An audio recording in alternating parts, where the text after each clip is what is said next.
now in theaters. Boom, baby! This holiday season, there's one thing families agree on. The Emperor's New Groove is one of the funniest films of the year. Yeah, doy. It's Disney at its best. The grooviest animated trip since Aladdin. No.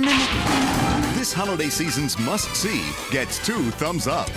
Yeah! For perfect family fun, there's no argument. The Emperor's New Groove, rated G, now playing. Alright, I finally made it to Bout's Big Boy. That's my first stop for today because I'm hungry. And I drove here. I can't believe I drove to Bout's Big Boy for the first time. I usually will just take a transit here, but you know what? Since I'm already driving, why not just come here and have a good time, you know? So here we go, you guys. Alright, Mr. Bout's Big Boy. I'm sitting right next to you. I'm gonna order something in a bit. They're playing Beatles music right now. This is the life, you guys. Playing Portal 2 right here in the best restaurant ever. My God, I almost forgot how big this is. Well, gotta eat it because I won't be eating anything else until the rest of the day, and then tomorrow we'll make some really good soup. So for now, I'm enjoying this. So you guys, tonight I'll be attending the 25th anniversary screening of The Emperor's New Groove. So what they're doing is that they're doing a Q&A afterwards with the filmmakers and Patrick Warburton. Mark Dindal will be there, David Reynolds, John Debney, the composer. Yeah, I think it's going to be a great night, you guys. And the film has been restored for 4K, so I will be reviewing that aspect of for this video. But the thing is that everybody knows The Emperor's New Groove. Everybody loves it. Come on, we all know it. So the only thing I need to consider is that I need to review the 4K aspect of it since they did restore it in 4K. So let's see how they do it. Let's see how they handle it. So I'll be on my way very soon, and I'll catch you guys in the next shot. I need to find parking. Hey you guys, look, it's the Bat Fam. It's Batman, but it's family. Okay, I made it. So I'll be on my way very soon, you guys. I'm just roaming around the streets right now, trying to get to the El Capitan. And looking at the neon lights, it's really nice. I love it.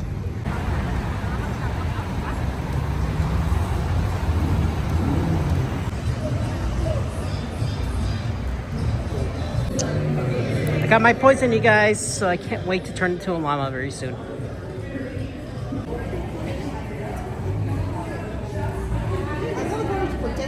Yeah, they're almost opening it very soon, you guys, so pretty excited for this. Alright. They're all getting ready very soon. They call it the Capitan Theater, you guys.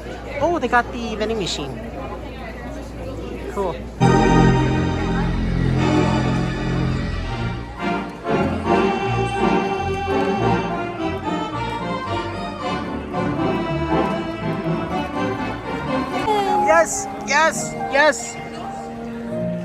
Yes. Da da da da da da da.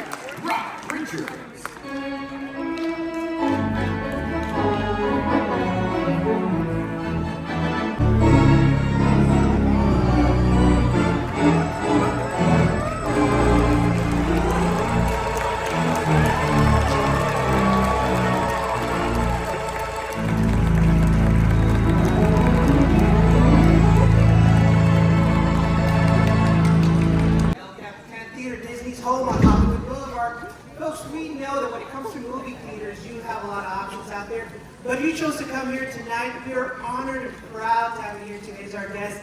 Thank you for choosing the El Capitan Theater. Hey, speaking of good things, folks, our next movie playing here is the new Zootopia 2. And for every showing, folks, as a token too, we're going to have the two main characters on stage, Nick and Judy, live on stage. That's right.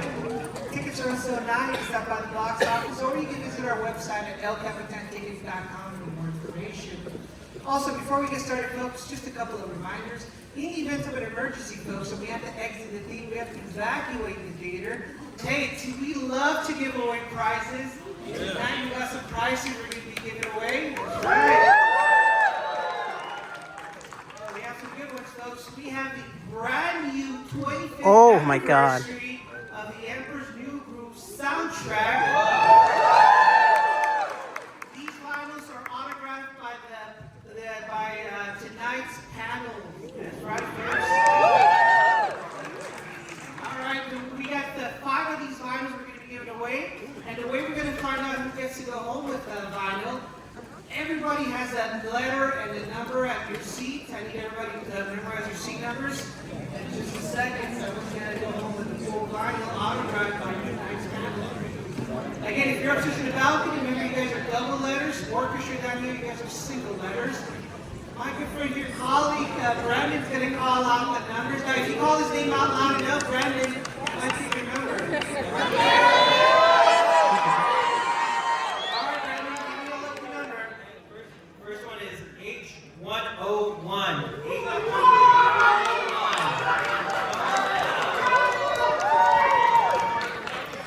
All right, folks, moving on to the second vinyl.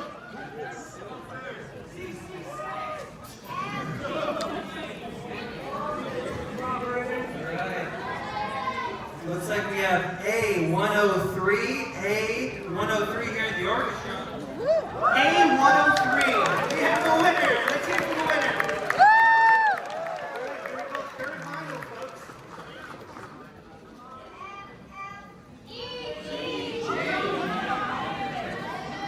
DD110. That's at the balcony. DD110. DD10. DD110, folks. Vinyl. Here we go. D112.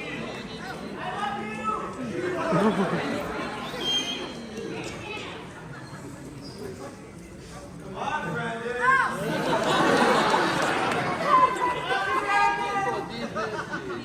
B107. B107. Congratulations. Let's give a round of applause.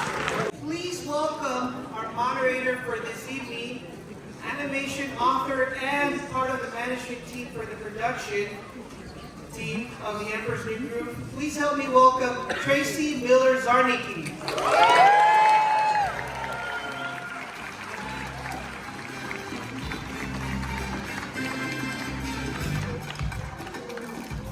Good evening, everyone. I'm so grateful to be with you tonight and to host an esteemed and hopefully entertaining panel of folks who are going to tell you about the film we made together, just some 25 years ago. So without further ado, let me invite to the stage director Mark Dindal,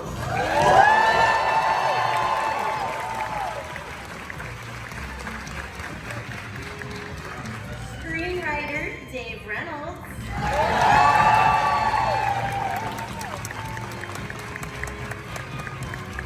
the voice of Kronk, Patrick Warburton,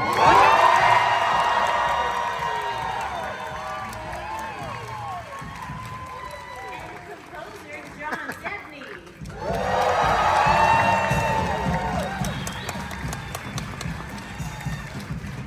Great, thank you gentlemen for being with us tonight.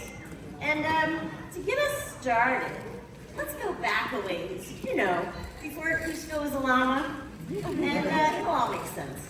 So, originally, this project was known as Kingdom of the Sun, an epic film that embraced Peruvian culture and climate that executive producer Don Hahn and director Roger Allers worked on developing after they did The Lion King together.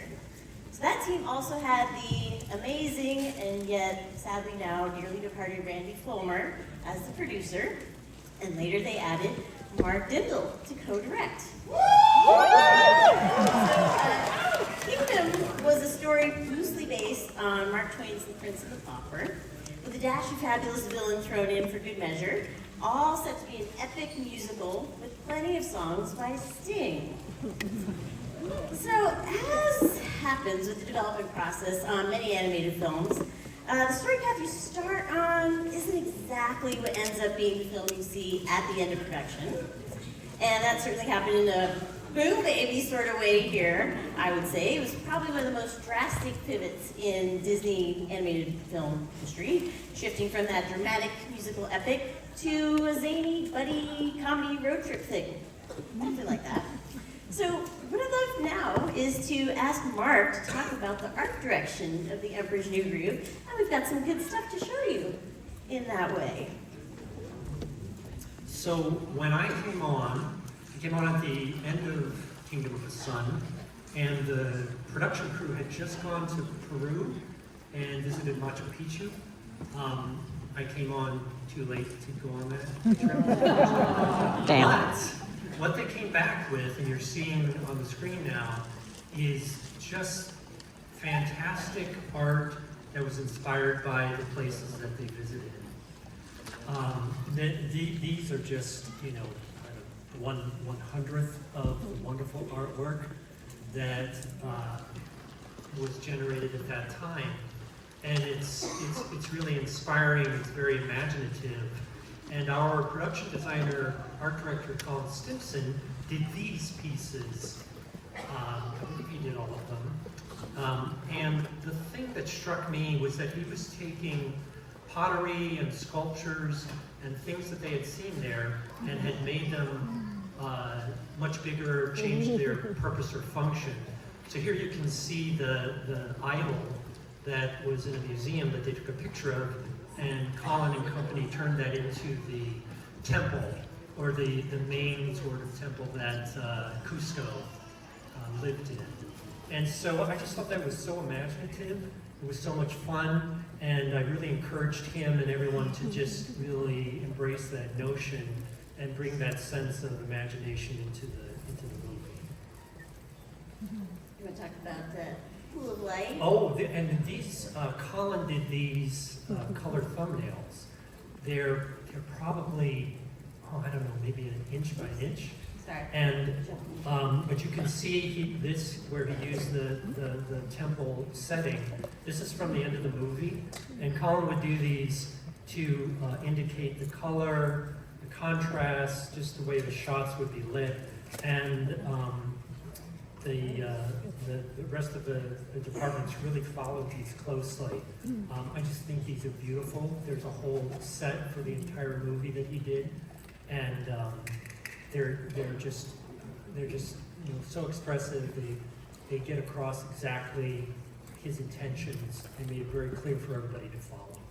Yeah, it'd be great if we had an art book that we could show with all this great stuff. Yes. I mean, I might just be tainted. Just that. Mark, tell us about the character design a little bit. So I met Joe Mosier, who's our character designer on this movie, and he was working on Kingdom of the Sun. And when we switched over, these sort of indicate, I don't know if these were done for that purpose, but I would make him these are just little scribbles that I would communicate my ideas to him every now and then. But one of the things that Randy Fulmer always talked about, and I agreed 100%, was let's hire people who are really talented, and then let's give them support, give them clear direction, and then let's just step aside and let them do their job. And that was really key to this movie. We had everybody was just so good at their jobs. It was so easy to just let them do what they did. And I think the movie really benefited from that. So these might have been, as I was working with Joe, just you know, little scribbles to say, hey, you want to try these proportions or this kind of thing on the characters. But I think Joe really had fun just doing things he may not have had the opportunity to do in other movies before. Yeah, I do think that yours and Randy's channeling of fun definitely carried through in the art and the joy that this film still brings to audiences today. So Yeah. Great job there, I must say. I want to take a quick look at each of the main characters, and I'll give you a little summary, and Mark can talk a little about their design. So on the prince side, we had a prince named Manco in the first film, who became Cusco in The Emperor's New Groove. And this character still featured the voice of David Spade, leaning even more into his comedic sense. Mark, tell us a little bit about that design in Cusco. Again, this was just, I guess my memory is, in each one of these cases, I just said to Joe, why don't you draw something you've always wanted to, and for one reason or another, it just didn't work out, might have not been, it fit the movie at the time. And these are the things that he came back with, and sometimes it seemed like overnight.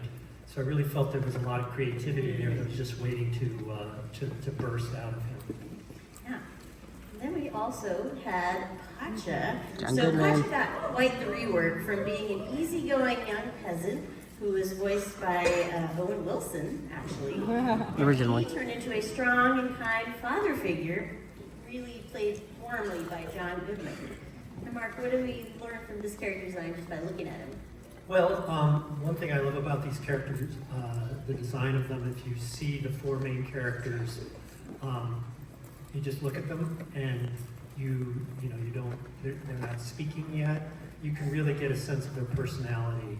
I can't remember if, was John Cass that when Joe was doing these? I don't remember if he was, or the designs inspired the idea for John, but that's the way it is with animation. One thing inspires and kind of goes back and forth.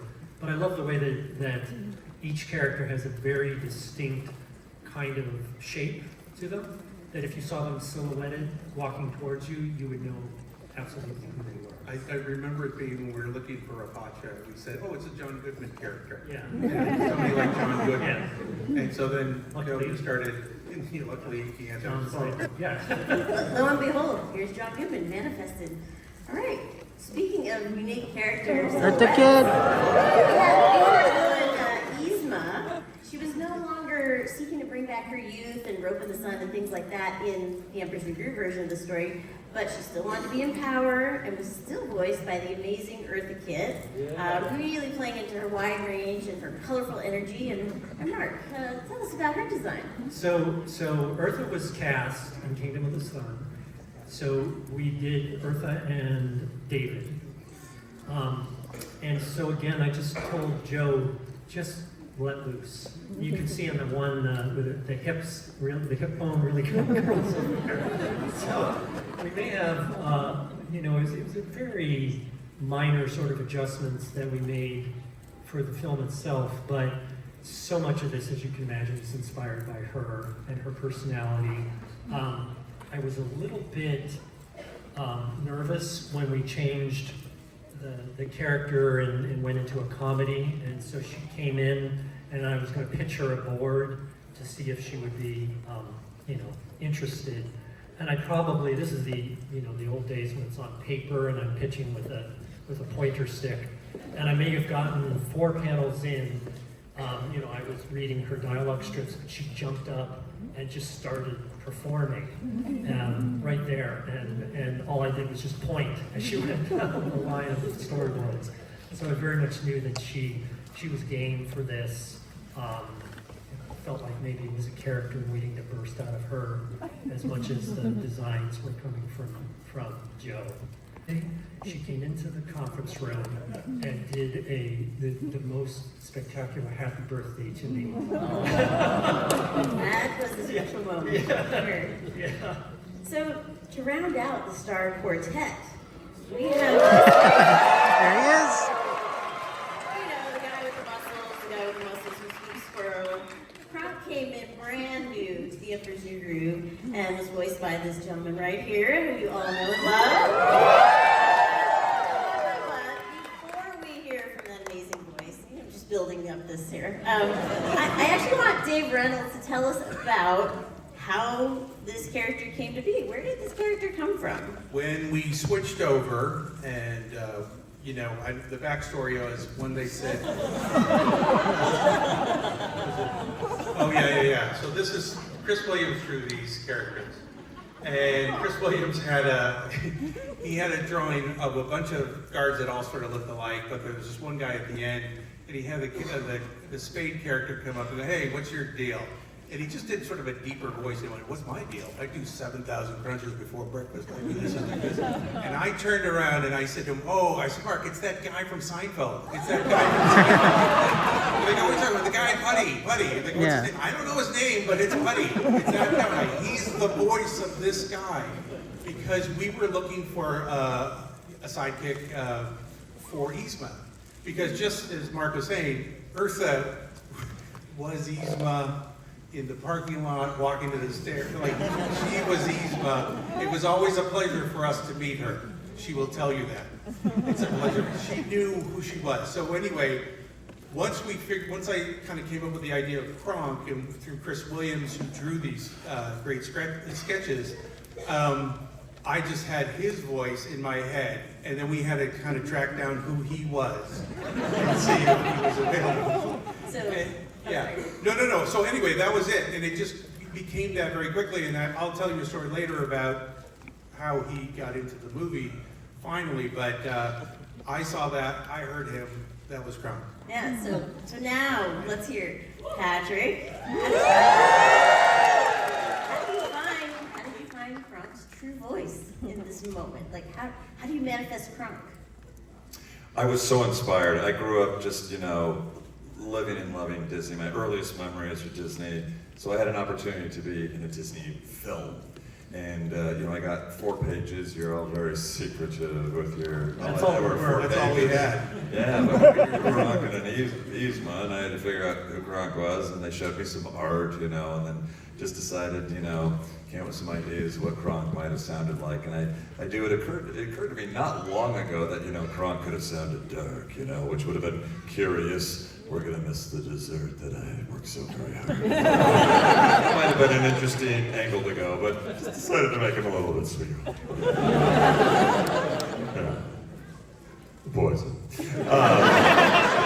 And they seemed to respond to that, and then I was very, very excited, and yes, I have to thank Dave here to my left. He's the one who came up. If it wasn't for Dave, I wouldn't have got, but it's to get to work with, Mark and Randy and Dave and Don and John here, all these amazing, talented artists, and Disney always brings the best together, so it was such a great opportunity. We're so glad you said yes, but I don't know if you know this, it's hard to believe this now, 25 years later, but there was a moment when the studio was like, do we really need this Kronk character? What is that all about?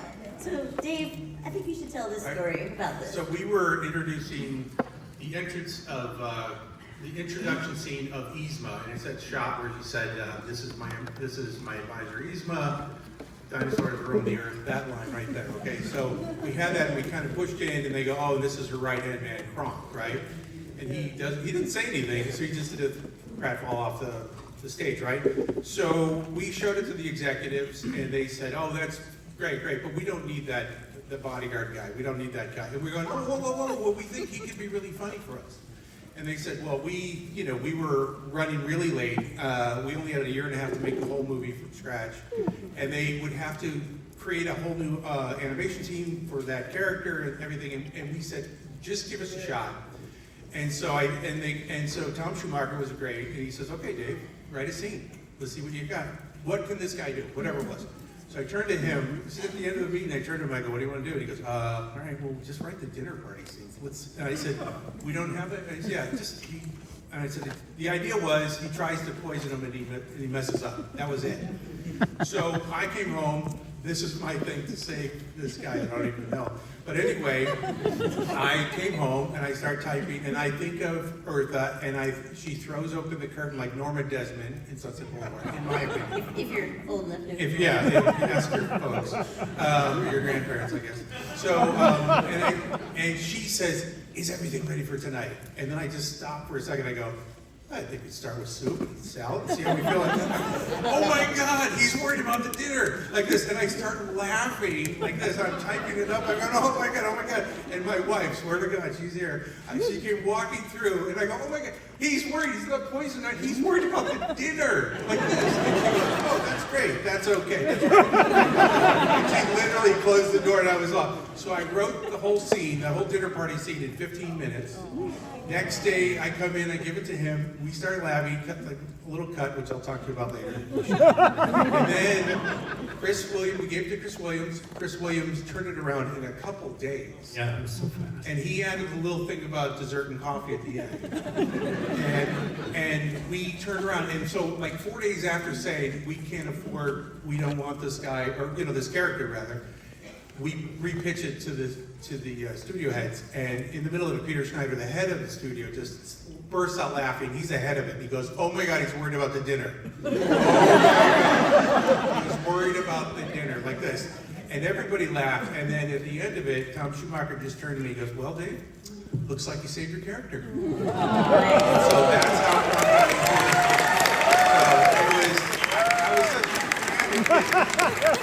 I was such a huge fan of his, and I didn't even know him, but I knew that character could be funny.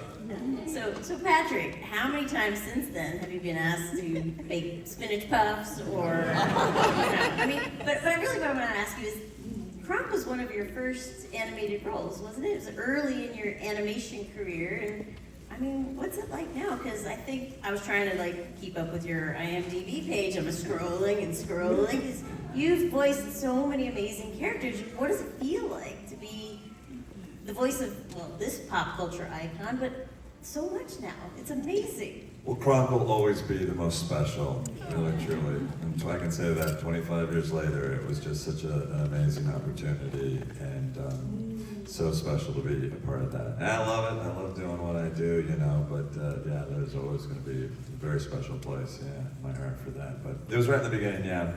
I did Buzz Lightyear Star Command, the TV show, because I did like it, so I immediately signed on to be the poor man's Buzz. I did Buzz. He was And then when Emperor's New Groove came along, that was really special. Yeah. It was really fun to watch Patrick record, because you'd look at the line, you'd start, and you'd sort of back up, and it just felt like you were sort of just feeling it out, and then finding that rhythm. And it was, we just sat there with big smiles on our faces. The way it was the whole time. The way it was set up was Mark was on the recording floor, and then Patrick was right next to him, just behind the mic, and I was behind this glass in the control room.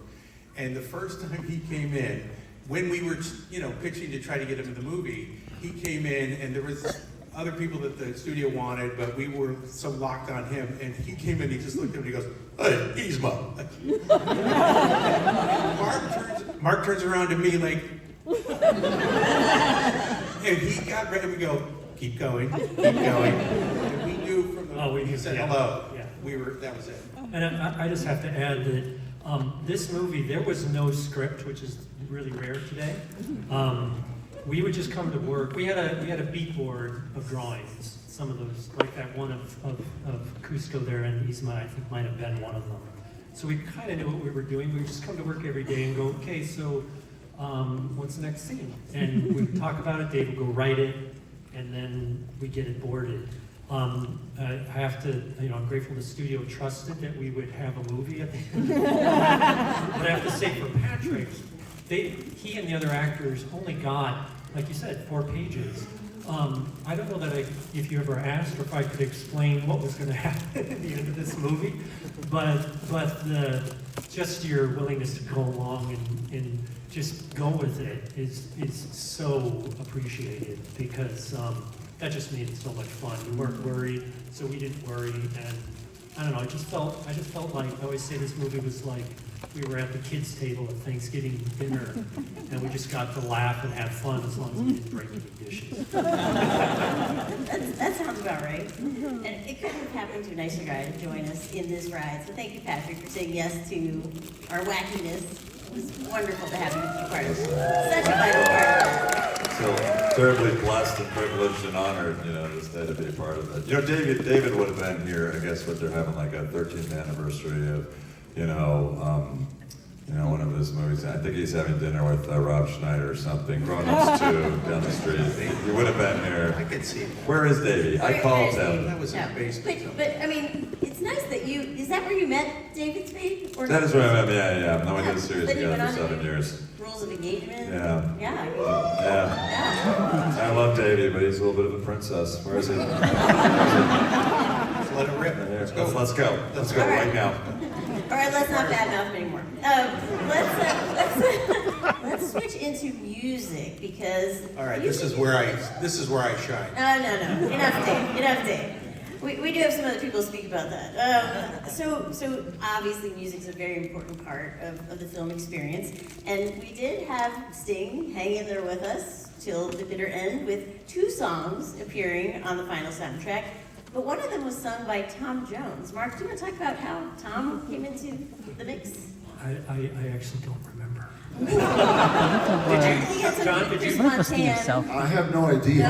No. So it was a friend of mine. We were camping. John knows John's story, which was very short and sweet. Yeah, maybe it was Chris Montan. All I remember is when I was 7 years old, Tom Jones was on television, my little black and white television back in the day, and he would come on, and I was a 7-year-old kid, and I thought, I love this guy. I don't know why. He just was he had so much energy, and so when it got suggested, I was like, oh my gosh, yes, I want Tom Jones to sing this song. Yes. But I can't actually remember whose idea it was. I'm pretty sure it's Chris Montan did it, but I will say, like if the guys went to, I think Sting and Dave Harley went to Las Vegas to meet with him, to bring him into this show. I mean, it was definitely big from the beginning that he was brought in, so it was great. But I think one of you guys mentioned this earlier, we only had 18 months to make this film, which was unheard of back in the ancient 2D days. Really amazing. But you know what else was impressive? Even more impressive was that John Debney got to jump in and craft an entire score in how long, John? About 2 weeks. Let's make it happen. 4 sleepless nights. More than enough time. I mean, where do you even begin on a task like that? You know, sometimes it's a casting thing, and I came in at a very interesting time, right, Mark, where they had changed directions, and that was a different movie. And so I think they brought me in because I'm kind of known as a fun guy, I guess, or I don't know what, or I'm very hyper. Well, it's funny because you say fun, but like you've done The Passion of the Christ, and like that's very different than the Emperor's New Groove. Yeah, very that's different. very different. But No, it was a joy. I remember getting a call one day, Trey, thanks for mentioning that. It was a little bit of a blur because it was 2 weeks. But agent calls and said, look, they've made a change in direction, and they'd love for you to come in and meet with Mark and Randy and, see if you guys hit it off. And I think they kind of said, we're desperate. Would you come in? Please. And so it was one of the greatest joys of my life. I got a call, and I remember being in the car, and my agent said, does your agent say this? He said, this is a call that's going to change your life. But he was right, because it was my opportunity to work on something so special with guys that now were brothers, and I fell in love with them, fell in love with the characters, my God.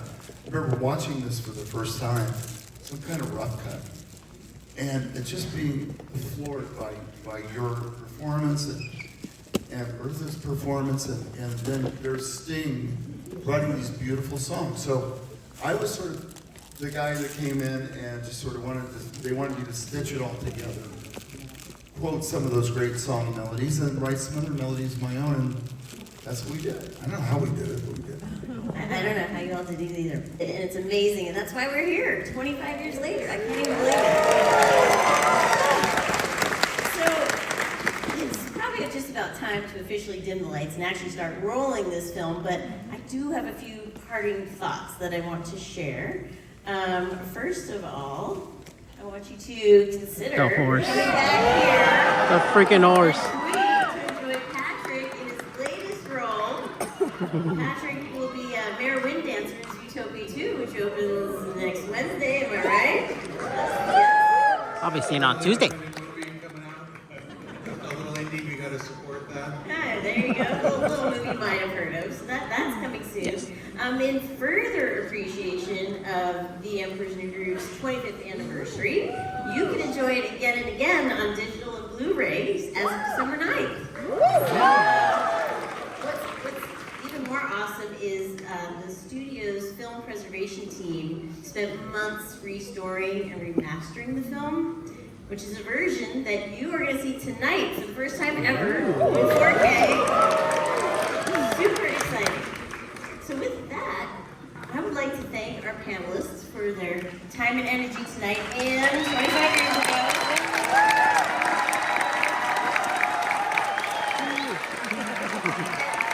I also want to thank our audience for your love tonight and over the course of this last quarter century. And with that, I think we're going to take ourselves off the stage and reset so you can enjoy The Emperor's New Groove.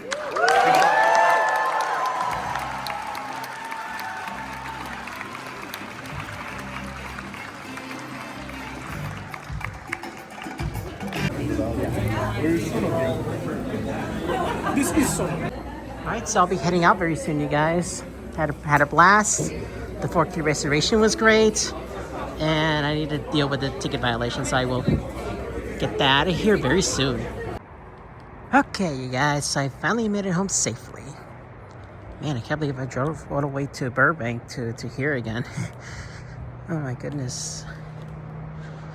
Oh my god.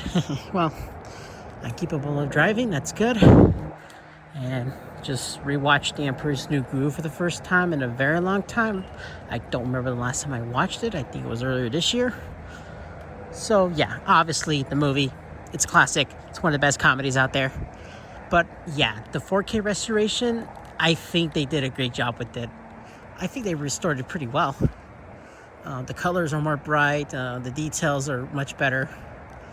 Yeah, I would say the 4K restoration is a must buy for the Blu-ray and the 4K Blu-ray. So if you guys get the chance, go get a copy of it. And I will say the panel itself was a lot of fun. I got to bump into John Debney afterwards, and yeah, great composer, legendary composer. I love his works. His most recent film, he composed Luck. I don't like the movie that much, but I really do love the music. You know, I'll give Skydance this. At least they managed to find great composers in not so well movies, so I'll give them that. So yeah, had a great time at the panel. Had a great time seeing Patrick Warburton, seeing, you know, David Reynolds, Mark Dindal.